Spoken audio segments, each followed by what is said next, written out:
So being as I mainly play Domination, when I do play Call of Duty Cold War, I notice a lot of people complaining about sentry guns and not knowing how to defeat them, but it's actually super simple if you think with your head instead of your ego.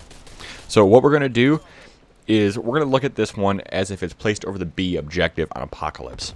So I jumped into a game with my kid's account and my account, and I wanted to show you guys a few things. So we're just going to place this down into a pretty normal spot above the overlooking B.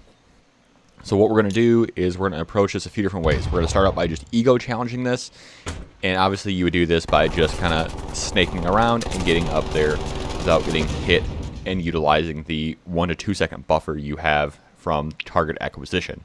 While this works just fine, it is by far the slowest method and the hardest method to do, especially on hardcore modes. The way that I would suggest doing this is going to be to throw stuns or flashes in the vicinity of this system. Now, people usually kind of forget that stuns actually work for more things than just stunning people. They actually stun jamming devices and a few other things. So I'm going to throw that stun, it's going to pop it, and you're going to see it's going to go down. At this point, I can run around in front of it and do my thing. It's also important to note that if you are going to do this, you can also use smoke for this as well. If you throw smoke, it will be obstructed and it cannot see you through the smoke. So you can make your approach. The problem I have with smoke is going to be the issue of non-visibility for you as well as it. Now, another thing I want to mention is people will often drop a sentry gun and then drop a trophy system directly next to it. What this is going to do is it's going to make sure that your subtext or stun or frag doesn't make its way to the gun. So the most efficient way to break through this is going to be to use the engineer perk, which you should probably be using anyway. I mean, I know I do all the time. And then you're going to use like gearhead and just make sure you've got enough things kind of restocking to make sure you're good to go through the entire game. Now here I would use either wall bang technique using the engineer kit, or if they're smart enough to put the trophy system behind a concrete barrier or a barrier you cannot shoot through, another method is to use a jammer. So the nice thing with a jammer is that it actually has a 40-foot radius that it works in.